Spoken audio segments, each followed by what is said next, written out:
Hi everybody, it's me Trayana, and today I just wanted to talk about a topic that we discussed in my prenatal class. And last week's topic was birth plans. And they gave us a sheet to fill out, and it basically asked us a lot of questions, a long list of questions on what we wanted during our labor and delivery. And some of the questions they asked us were, who did we want in the room during the labor, and if we wanted any student doctors to attend the birth. And me personally, I don't want any student doctors just because this is my first time and I'm new to this, so I wouldn't want anyone else that's new trying to be all up in the mix and stuff. No, it's not gonna work. But maybe if I was a third or fourth time mom, I wouldn't mind it, because then I'd be able to teach a newbie something. But yeah, not gonna happen this time. And then another question they asked us was, how did we want the room setting, and if we wanted, the lights dim or any bright lights. And then if we want music playing in the background or any video showing on the screen. And they asked us what kind of pain management we're willing to try. And some of the options they had were some massage techniques. So like if you have a doula or, your partner or midwife, they can just do some back massages on you and stuff. Or you have the option of taking a bath or shower to relax and ease you, rest the tension. And then they also had breathing techniques. So like if you are into Lamaze classes or anything like that, just try some of those breathing techniques. Or even if you don't do Lamaze classes, they still, show you some of the breathing things you can do. And then they ask you if you wanted to have an episiotomy. Episiotomy. I just had to say it again. I don't know, that's a big word. But yeah, if you wanted to get that done during the labor and delivery, I guess that's when they cut you, just a little snip, so to prevent tearing when the baby is crowning. And when they snip you, it just takes lesser, is that a word, lesser? It just takes less time for you to heal than it would if you were to tear on your own. So yeah. And then another question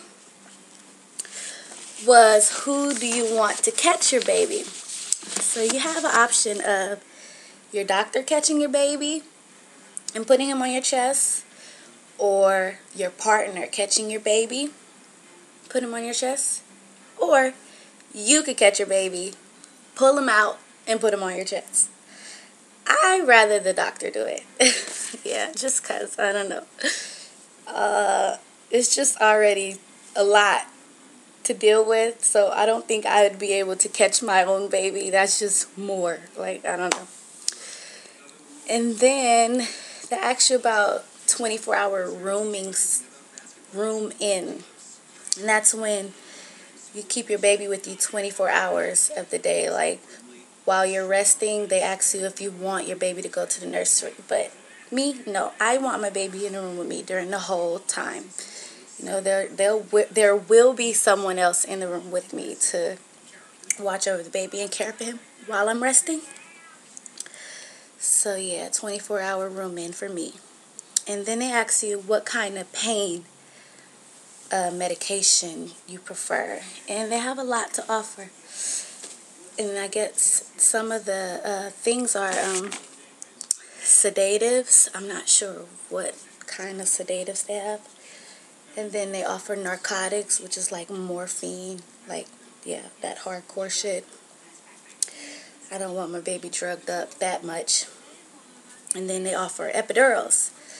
And the epidural became a big discussion in the group because a lot of the women started talking about their own experiences. And half the women had good experiences, and they said, it worked wonders and it was really helpful with them. And it eased the labor and it made it easier for them. And then there was another half of the women who said the epidurals, they didn't like it, or it didn't work for them, or they had to deal with a lot of bad and negative side effects from it. So that's always a discussion. And then the last question they had was your plan of delivery. Like plan of delivery, what's that? I was like, don't we all deliver the same, or And then they were like, well, nowadays they're offering C-sections like candy. If you want it, you can get it. So you can either have a C-section or a vaginal delivery. So that turned into a big debate in the class and a little argument, because some of the women were against C-sections, some of them weren't.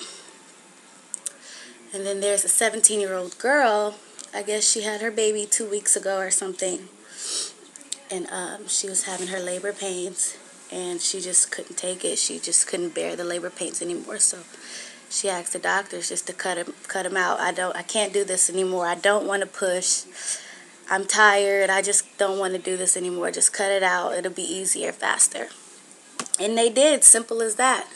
And a lot of the OBGYNs, they're asking you, do you want to get a C-section? Even though it's not medically necessary. They ask you that because it's less work for them. It's faster, easier, and they get paid more money for it, because a C-section is a major surgery. Like, it's a major surgery, so they get paid way more money than they would with a vaginal delivery.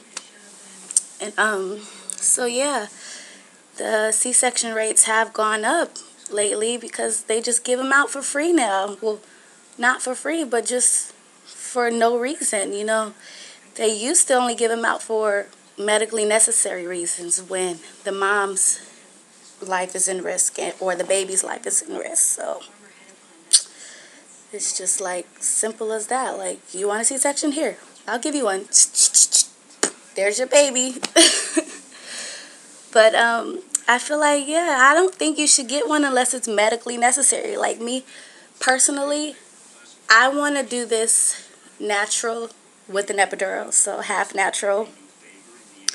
I want to do it vaginally, and I don't want to go out the easy way. Like, I want to experience the whole thing. I want to enjoy this experience. And some of the moms who got C-sections done, because they had to, because their life was at risk, or their baby's life were at risk, they were talking about their experience, and they said they missed out on a lot of it because they feel like they didn't really have a baby. Like, they carried the baby for 9 months, but they missed out on the experience of giving birth to their child.